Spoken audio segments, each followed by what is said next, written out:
نحمده ونصلي على رسوله الكريم اما بعد۔ حضرت اسماء بنت یزید رضی اللہ عنہ کی جو حدیث کل گزشتہ رات سنائی گئی، اس میں بعض اہم باتیں رہ گئی۔ پوری حدیث یوں ہے، حضرت اسماء بنت یزید فرماتی ہیں اللہ کے رسول صلی اللہ علیہ وسلم میرے گھر میں تشریف فرما تھے اور آپ علیہ الصلاۃ والسلام نے فرمایا کہ دجال کے آنے سے پہلے 3 سال عجیب و غریب ہوں گے، اس کے نکلنے سے پہلے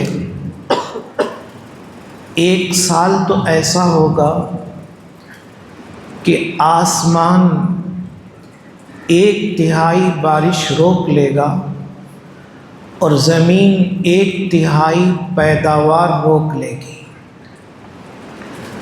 دوسرے سال آسمان 2/3 بارش روک لے گا اور زمین 2/3 پیداوار روک لے گی، اور تیسرے سال آسمان اپنے پورے قطروں کو اور پورے پانی کو روک لے گا، 1 قطرہ بھی برسے گا نہیں، اور زمین پوری پیداوار روک لے گی، زمین سے کوئی غلہ اناج پیدا نہیں ہوگا۔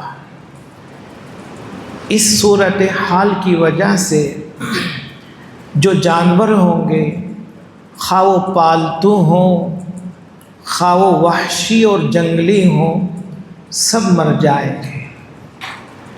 جب اتنی زیادہ قحط سالی ہوگی، اس وقت دجال نکلے گا، ایک دیہاتی کے پاس جائے گا اور اس سے کہے گا اگر تیرے اونٹوں کو زندہ کر دوں تو مجھے رب مانے گا یا نہیں؟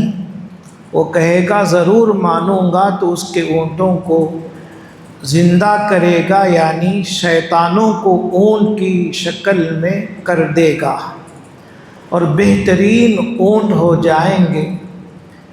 ایک اور دیہاتی کے پاس جائے گا جس کے باپ اور بھائی کا انتقال ہو چکا ہوگا، اس سے کہے گا کہ اگر تیرے باپ اور بھائی کو زندہ کر دوں تو کیا تو مجھے رب مان لے گا؟ وہ کہے گا ضرور مان لوں گا۔ پھر شیطانوں کو اس کے باپ اور بھائی کی شکل میں تبدیل کر دے گا۔ یہ صورتحال ہوگی۔ یہ حدیث سنا کر اللہ کے نبی علیہ الصلاۃ والسلام کسی ضرورت سے باہر تشریف لے گئے۔ جب آپ واپس آئے تو صورتحال بہت پریشان کن تھی، صحابہ بہت زیادہ فکر مند ہو گئے۔ آپ آئے اور دروازے کے بیچ میں کھڑے ہو گئے، پوچھا اسماء تیرا کیا حال ہے؟ انہوں نے کہا یا رسول اللہ، آپ نے ہمارے دل اچک لیے، یعنی ہم سب فکر مند ہیں، پریشان ہیں۔ فرمایا کہ پریشانی کی ضرورت نہیں، اگر جب وہ نکلے گا میں رہوں گا تو میں اس سے نمٹ لوں گا اور کسی مسلمان تک پہنچنے نہیں دوں گا، اور اگر میری زندگی کے بعد وہ نکلے گا تو پھر اللہ تبارک و تعالی میری طرف سے ہر مسلمان کے مددگار ہوں گے۔ اور آپ علیہ الصلاۃ والسلام نے پھر وہ بات ذکر کی جو کل بتائی گئی تھی۔ ایک حدیث ہے، اللہ کے نبی علیہ الصلاۃ والسلام نے ایک خواب دیکھا۔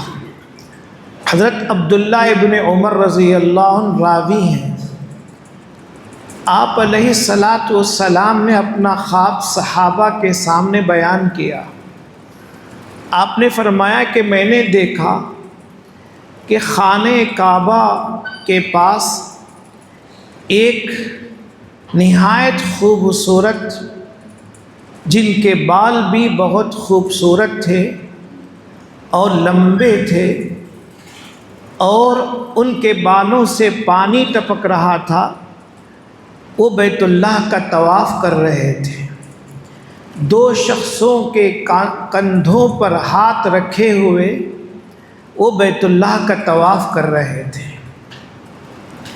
پھر میں نے دیکھا ایک اور شخص کو جس کے بال نہایت گھنگریالے مڑے ہوئے تھے، اس کی ایک آنکھ مٹی ہوئی تھی اور ایک آنکھ پھولی ہوئی تھی، جیسے انگور کا پھولا ہوا دانہ ہے۔ وہ بھی دو شخصوں کے کندھوں پر ہاتھ رکھ کر طواف کر رہا تھا۔ میں نے پوچھا یہ کون ہے؟ تو مجھ سے بتایا گیا کہ پہلے جو آپ نے دیکھا وہ حضرت عیسیٰ علیہ السلام، عیسیٰ ابن مریم، حضرت مسیح ہیں، اور دوسرے کو آپ نے جو دیکھا وہ دجال ہے، جو کانا ہے، وہ مسیح ضلالت ہے۔ آپ علیہ السلام نے یہ جو خواب دیکھا، اس کی تعبیر علماء نے بیان کی، اور یہ بیان کی کہ کعبہ کے گرد گھومنا، کعبہ کے گرد طواف کرنا، یہ دین کے لیے ہوتا ہے۔ حضرت سیدنا عیسیٰ علیہ السلام طواف کریں گے تو دین کے ارد گرد چکر لگائیں گے، دین کی حفاظت، دین کی اشاعت کے لیے، اور دین میں جو خلل فساد وغیرہ آ چکا ہے اسے دور کرنے کے لیے۔ اور دجال جو کعبہ کے گرد گھوما تھا، وہ بھی دین کے گرد چکر لگایا۔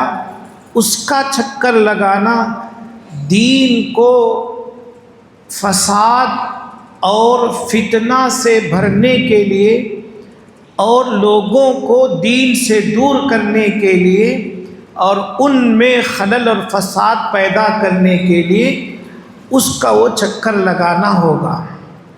یہاں ایک بات یہ بھی ذہن میں آ سکتی ہے کہ دجال تو مکہ مکرمہ اور مدینہ منورہ کے قریب نہیں ہو سکتا ہے، وہ کیسے طواف کرے گا؟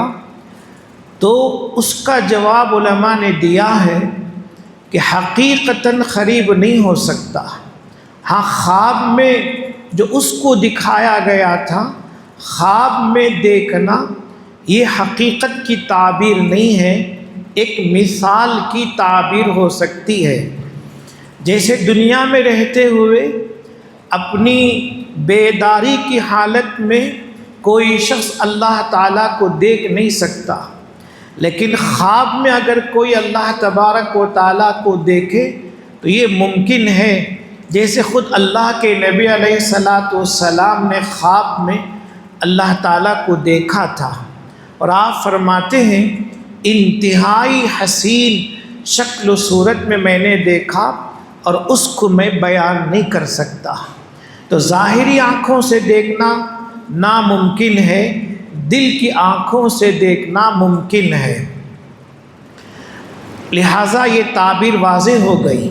اور یہاں ایک اہم بات یہ بھی سنیں کہ حضرت عیسیٰ علیہ السلام کو بھی مسیح کہتے ہیں، دجال کو بھی مسیح کہتے ہیں، لیکن فرق ہے۔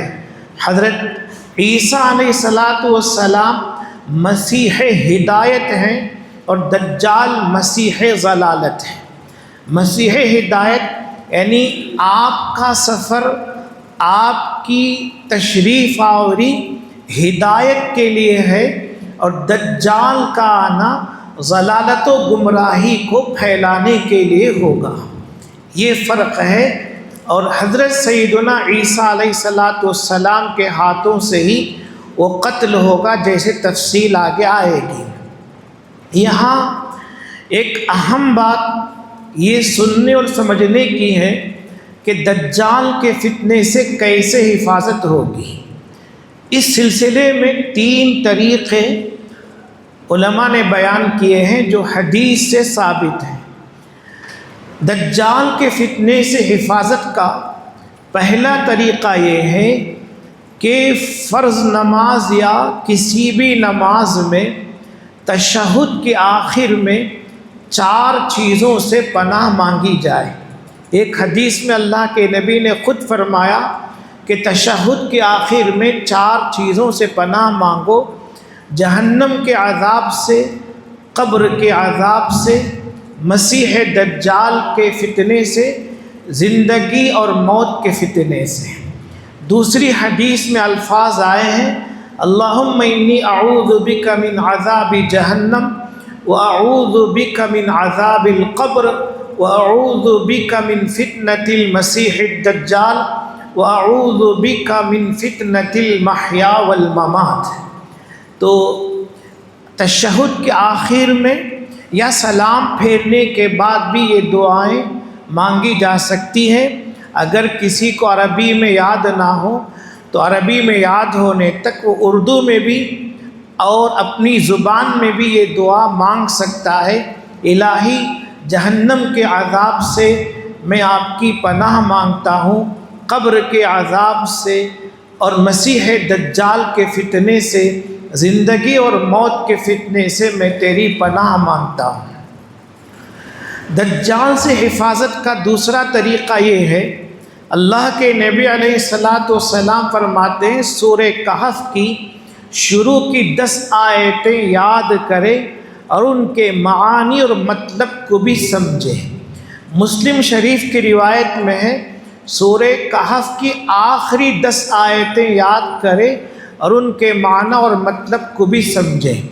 اس لیے علماء نے لکھا ہے بہتر یہ ہے کہ سورہ کہف کی شروع کی 10 آیتیں اور آخر کی 10 آیتیں دونوں 10 آیتیں یاد کر لی جائیں اور علماء سے یا کسی معتبر ترجمہ سے ان کے معنی اور مطلب کو بھی دل میں بٹھائیں، تو اس سے ایمان مضبوط ہوگا اور دجال سے حفاظت ہوگی۔ تیسرا طریقہ حدیث پاک کی روشنی میں علماء نے بیان کیا ہے کہ ہر جمعہ کو پوری سورہ کہف کی تلاوت کی جائے، مکمل سورہ کہف کی تلاوت کی جائے، دجال کے فتنے سے حفاظت ہوگی۔ ایک حدیث میں ہے جو شخص جمعہ کے دن سورہ کہف پڑھے گا اس کے لیے ایک چمکتا ہوا نور ہوگا 2 جمعوں کے درمیان۔ اور ایک حدیث میں ہے کہ جو شخص جمعہ کے دن سورہ کہف کی تلاوت کرے گا اللہ تعالیٰ ہر فتنے سے اس کی حفاظت کریں گے۔ اگر اس ہفتہ دجال نکل آئے تو دجال سے بھی اللہ تبارک و تعالیٰ اس کی حفاظت فرمائیں گے۔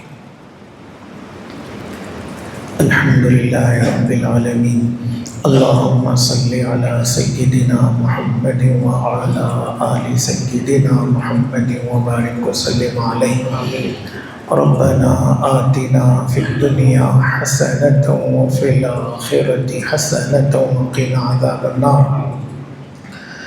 اللہم اہدنا فیمن ہدیت وعافنا فیمن عافیت وتولنا فیمن تولیت وبارک لنا فیما اعطیت وقنا ربنا واصرف عنا شر ما قضیت انک تقضی ولا یقضى علیک انه لا يذل من واليت ولا يعز من عاديت تباركت ربنا وتعاليت لك الحمد على ما أعطيت ولك الشكر على ما قضيت ونستغفرك ونتوب إليك اللهم إنا نعوذ بك من عذاب جهنم اللهم إنا نعوذ بك من عذاب القبر اللهم إنا نعوذ بك من فتنة المسيح الدجال اللهم إنا نعوذ بك من فتنة المحيا والممات.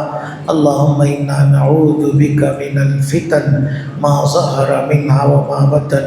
صلی اللہ تعالی وسلم علی خیر خلقہ محمد وآلہ وصحبہ اجمعین.